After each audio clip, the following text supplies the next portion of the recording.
Howdy, welcome to today's video.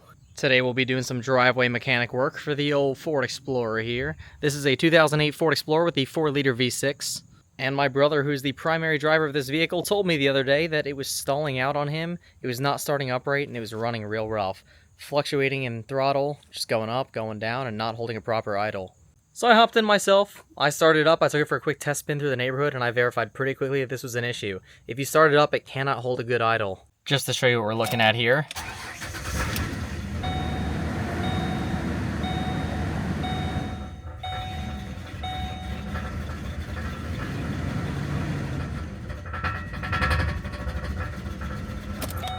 I did not touch the throttle once, that was all on its own. So all of those dash lights that you see are normally on. Check engine lights on for an EGR valve, but I wanted to check just to make sure that nothing else came up, and here's what I found. I plugged in my Launch CRP129X code reader here, and I got 5 powertrain related codes. So all the other ones are negligible here because they're not related to the engine performance. This one here, we have throttle position sensor inconsistent with mass airflow sensor circuit low input, manifold absolute pressure circuit range performance error, exhaust gas recirculation system 2 less flow detected, and internal control module torque calculation performance. So I know that the EGR one is in because there's a bad EGR valve. I'm going to replace that another day. I don't have time to today because I'm headed out for a week-long trip for Maryland Hot Rod Drag Week starting later today. But I promise I get the car on the road by the end of the day. I'm going to go ahead and show you what's wrong with the mass airflow sensor, throttle position sensor, and where all those error codes are coming from. I'll go ahead here, pop the hood.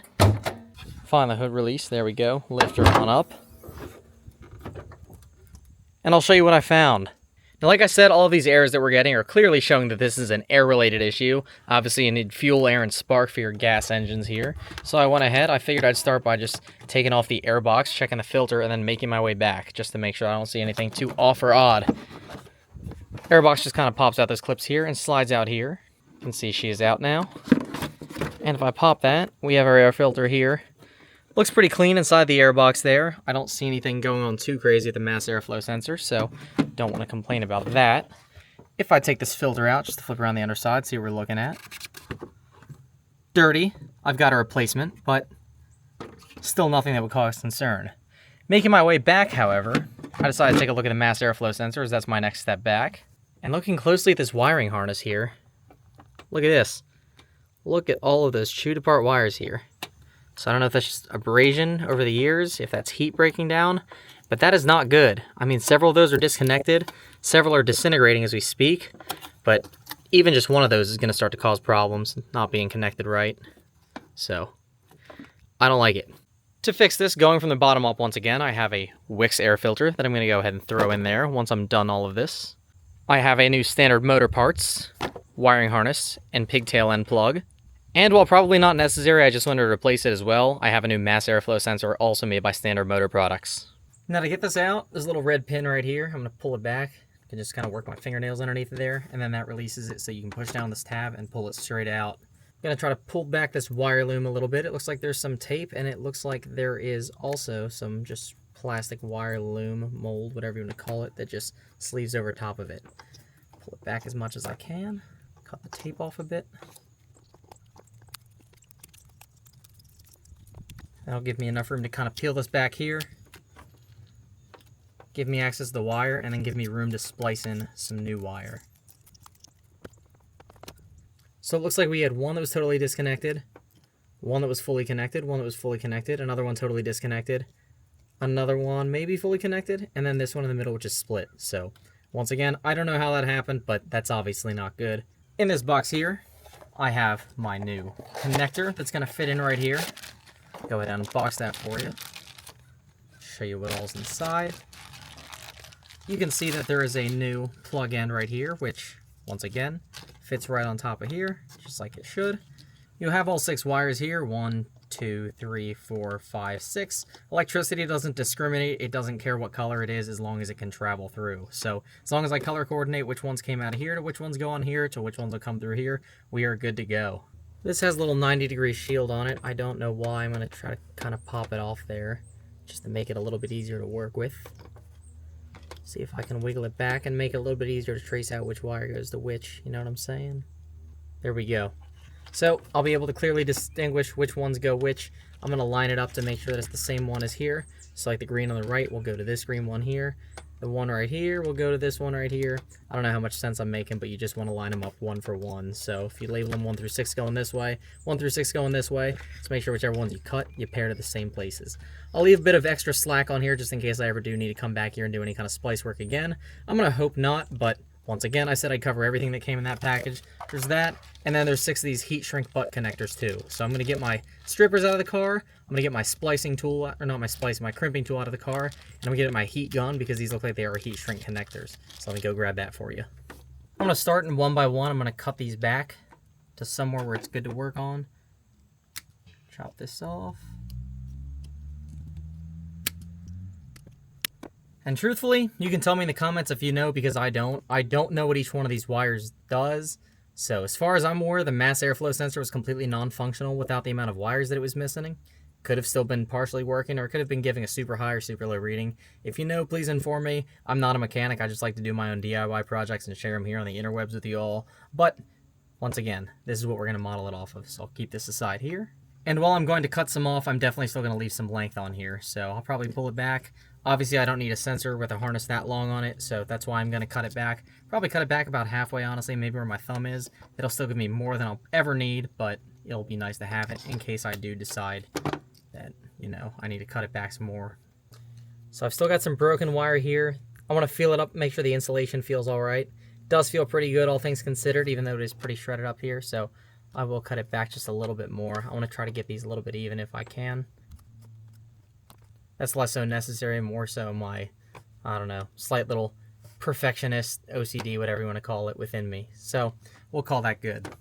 I'm going to go ahead and strip off just a little bit on each of these ends and do the same thing here.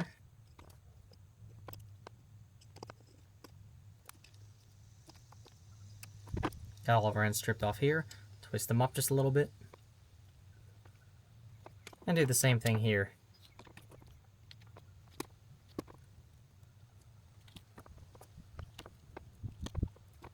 Some of these wires here look a little bit blackened. I don't necessarily love that, but it seems like it's kind of wiping off a little bit. I'll see if I strip down any further, if it's any better. And it is a little bit better though, so I'll just trim those ones back a little bit extra. It's only a few of them for whatever reason. I'm not sure why. Because it does look better once you go back just a little bit further. Got my crimpers here. And some butt connectors here. So I'm going to go ahead and pair them up one by one to actually get them on. So, looking at them this way, on my far left is this solid purple looking one. So, solid purple's right here. I'll take the same one on the connector, far left here with the red tab up top, remember that. And go ahead and get that paired on and crimped.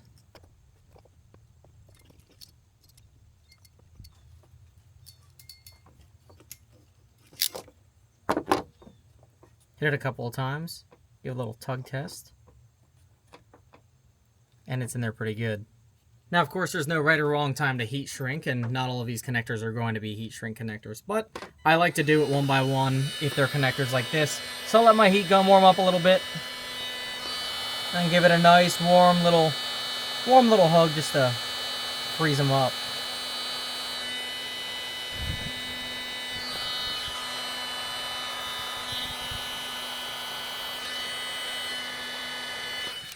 And our purple wire is done. Next in from our purple wire is the green and white stripe wire. I'll locate that one. And we'll just do the same thing, making our way up the connector. So that's going to be this wire in here.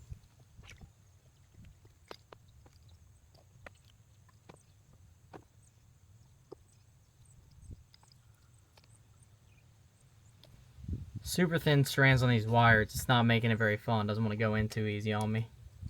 But that's alright. Go ahead, tug test, and heat her on up.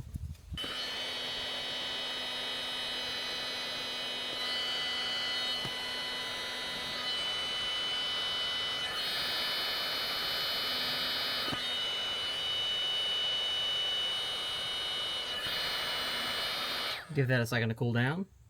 Next up, yellow wire with a purple stripe. That's going to be our third in from the left with the red connector facing up. Keep an eye out because there's yellow with the purple stripe and yellow with the black stripe. If you're not paying too much attention, they look pretty similar.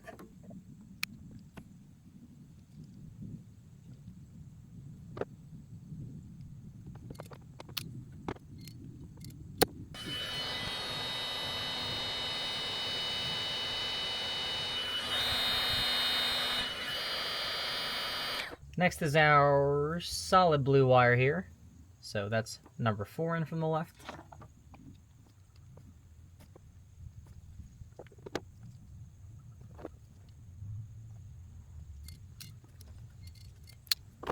Tug test good. Throw on some heat.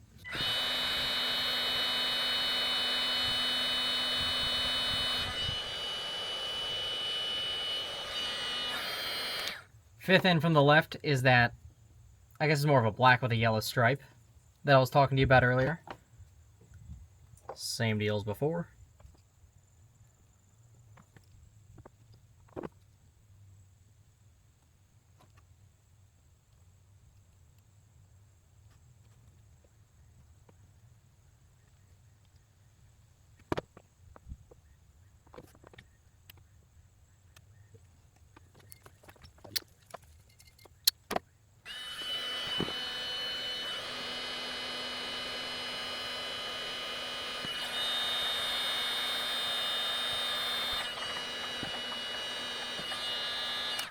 And last one here, of course, is this green one here on the right.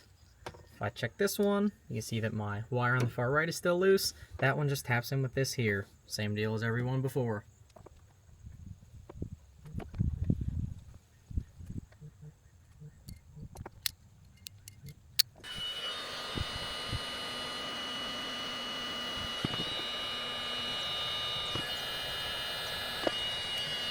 Now before I go plugging anything back in, I'll just set this over to the side. I'll go ahead and replace the mass airflow sensor. So you can see it looks like there are T25 screws up there maybe.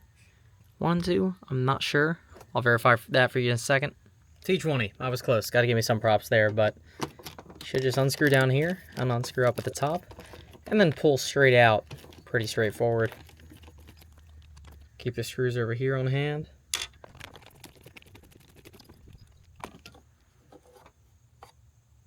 And it just slides out like that. Taking a look at it, it is a little bit dirty inside. Definitely some buildup there from over the years. So, doesn't hurt to replace it. That's why I'm going to go ahead and do it. Little unboxing review for you here. Pop this out. Search Standard Brand on YouTube channel for hundreds of installation videos. Well, there you go. So, if my video doesn't suffice or if you're not entertained, there's some more for you. But, go ahead and undo this out of its fancy bubble wrap. And then it's kind of under fancy plastic wrap on top of that. Now the connection points here, it's pretty clean. I might get a wet paper towel and just kind of wipe it down a little bit just to get any dirt or debris off of here. A little bit of corrosion and whatnot right here, so I might just scrape that off a little bit with either a pick or a screwdriver or something. Shouldn't really be anything too crazy. Honestly, might just use my flathead bit for that.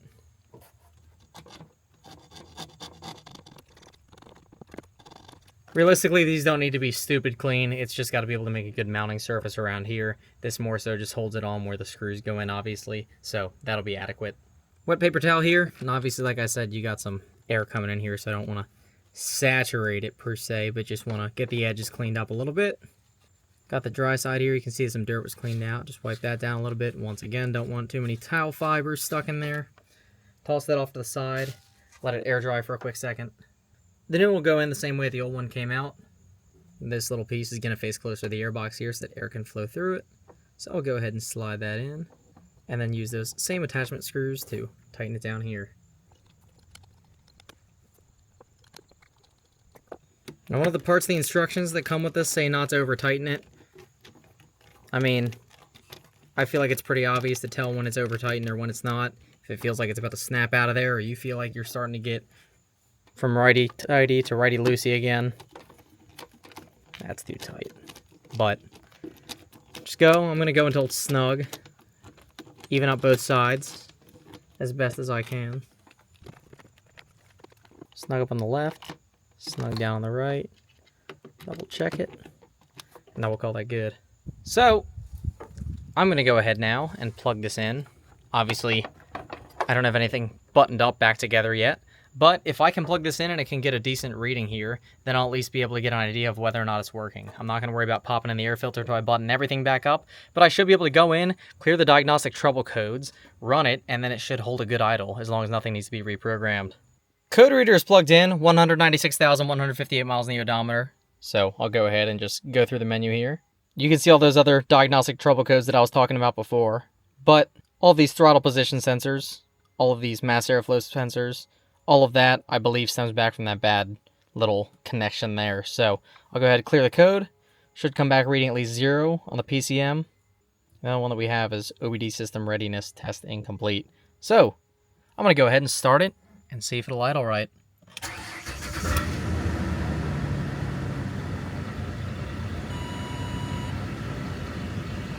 That looks a lot better to me.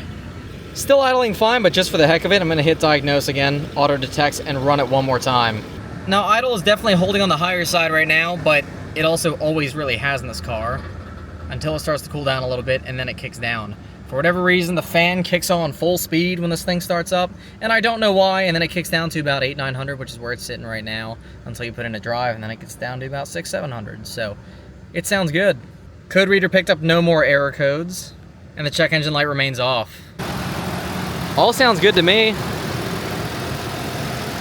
I like that a lot better than before. I'm gonna grab a towel to wipe up the bottom right here and to wipe a little bit of the inside, and then I'll throw a new air filter in there, close it up, and I'll put this back into the wire loom where I can, tape and insulate the rest of this, and then we're good to go. I'll wipe it on down. Of course, not a critical step, but I just like to have it as clean as possible for when the new filter mates to the surface.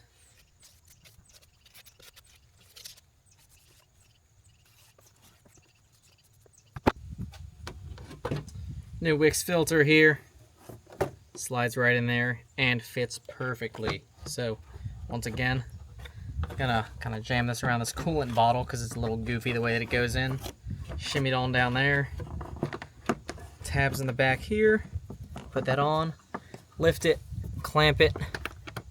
One up on this side. One up on this side. And the air filter is in. Now to tidy this up a little bit, I'm just going to tuck what I can into the little loom here, and then I'm going to electrical tape the absolute heck out of everything that remains on there. So I'll do that now.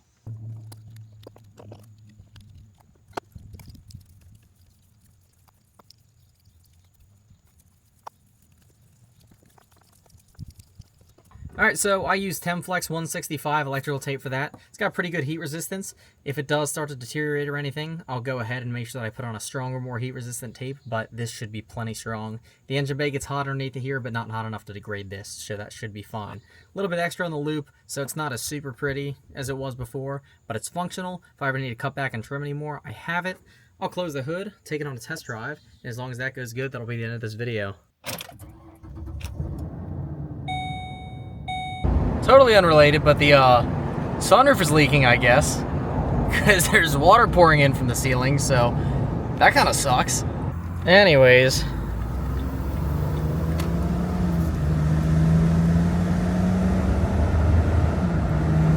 feels good.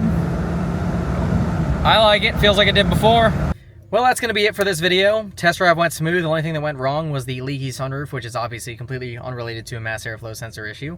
But all ran good. All was fine. The only thing that I really have to do at this point is the EGR, and we'll see if that code comes back on soon. I'll probably tackle it when it does. Just don't have the time for it today. Outside of that, though, like I said, that's going to be it. Hopefully, if you're watching this along as a tutorial, it helped you out. Maybe you learned something. If so, be sure to like, leave a comment, subscribe, and I appreciate it. Let's explore. I mean, we'll probably have more issues in the future, as it always does. But for now, that's it. Thanks for watching. I appreciate it, and I'll catch you in the next one.